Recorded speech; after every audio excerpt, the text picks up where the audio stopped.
Hello and welcome to another audio analysis. In today's video we're taking a look at the track Warpaint by the American rock and metal band of Mice and Men. This is the first single to be released from their upcoming 8th studio album Tether, which does release on October 6th and does serve as the follow-up to 2021's Echo, an album that continued to show the band's ability to strive forward, following on from Earth and Sky before that, and they're a band that have really never dropped the ball in terms of quality ever since Aaron Pauley took over with the lead vocals full-time after the departure of Austin Carlisle. And one thing that is going to be a little bit different about this upcoming album is that the band have stated they didn't go into the studio trying to focus on recreating a particular sound. They really want to focus on the emotion and how each track made people feel. So it's a real different approach for the band, and I'd be interested to see if that does actually end up impacting the music. So will this latest track be ready for battle or simply run in fear? Let's take a look at exactly how it sounds.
Already with this first verse we can really see this raucous energy that is coming in, really just watching as the drums thunder into life from Tino Ortega, really just showing his ability to blitz forward and really produce a high energetic track, as well with the bass coming in, that really dirty almost bass line that really just kind of adds to this very grayscale effect that we have got coming in through the actual visuals as well, and really also adding into the lyrics as well, unending, desolate, almost drained of colour, really just kind of picturing this kind of landscape that is just desolate after war, things like that. In the dark I whisper, it lurks in the nothingness. So really can kind of see this idea of just this vast emptiness, something lurking, something very dark, something very desolate. So you can really see that really coming through with these aggressive tones on the vocals as well, knowing that it listens and from the void it speaks. And I love how with the last line of that first verse we have run and don't look back, but you get that run on its own, almost like it's this monster is trying to give you this head start and giving you the opportunity to almost surrender. It's really touching on war,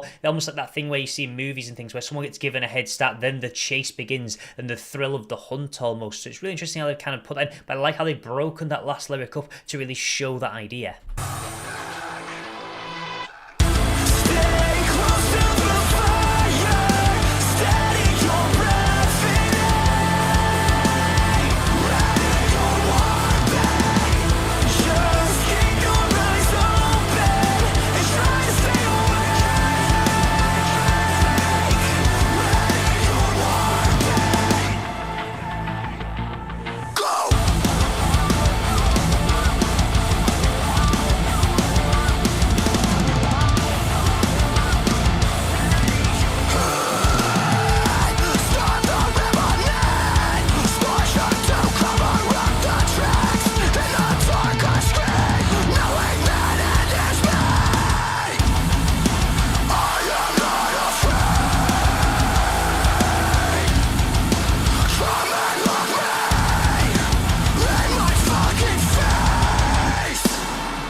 Okay, as we move into the second verse and go through the chorus, there's a couple of really interesting things. You can really see this song is touching on the idea of fear. That is this monster lurking in the back of your head, lurking in the dark. It hears you when you scream. It's trying to kind of envelop you, but I am not afraid. Come and look me in my fucking face, liar. So we can really see this darkness really being built into the track for these aggressive tones. Starved Revenant, which is effectively this fear. It's this almost ghost that is really haunting you. Scorched Earth to cover up the track. So trying to kind of effectively put your past behind behind you and move forward. So you can see lots of the lyrics that really do tie in that very well. And I love in the chorus, I love Aaron Pauley's clean vocals. It's something so hypnotic about it. He really just has this unique tone to his voice that really helps to pull out this more emotive side the band have gone for. And you can really see them capturing that with this track. A lot less lyrics, but really giving it this anthemic yet heavy feel. And this high pace is also something that is very energetic. Something is requires that is War Ultimate. There's lots going on, there's lots of chaos, and it really needs that high pace to give this song such a strong effect, and they certainly deliver that in spades.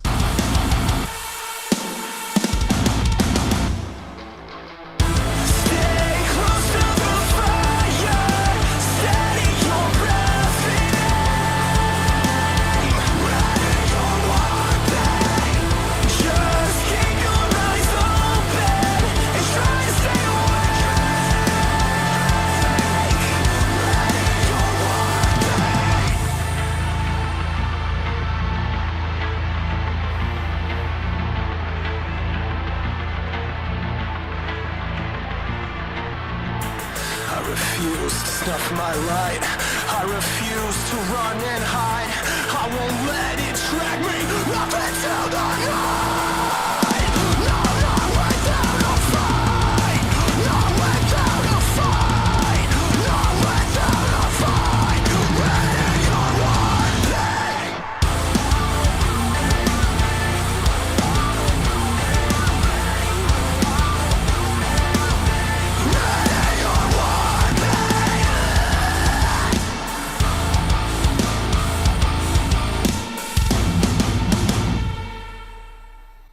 What a very powerful track that was, and just the raw aggression and energy that it really did bring across. And you can certainly see it touching on the idea of defiance, not being held back by fear, not letting yourself be taken down, almost preparing to go head on into battle with your fears. The idea of kind of putting Warpaint on your face, really readying yourself for that challenge ahead. So I like how they really put an emphasis on that as the real strong point in the lyrics. The idea of stay close to the fire, steady your breath and aim. So take that moment to prepare yourself, really show these preparations before you do eventually tackle the beast. Keep your eyes open and try and stay awake. So really just kind of focus on exactly what you've got to tackle. And then as we did head to that kind of breakdown with that slow build, I refuse to snuff my light, I refuse to run. You can really see that defiance coming through towards the end of the track. I won't let it drag me off into the night. So again, this darkness really being shown, this desolation through a lot of these very clever vocals, and the idea of unending, it lurks in the nothingness. I love how they really painted the picture and added to this more emotive feel they wanted to go for with this track. And the visuals certainly helped to show that as well.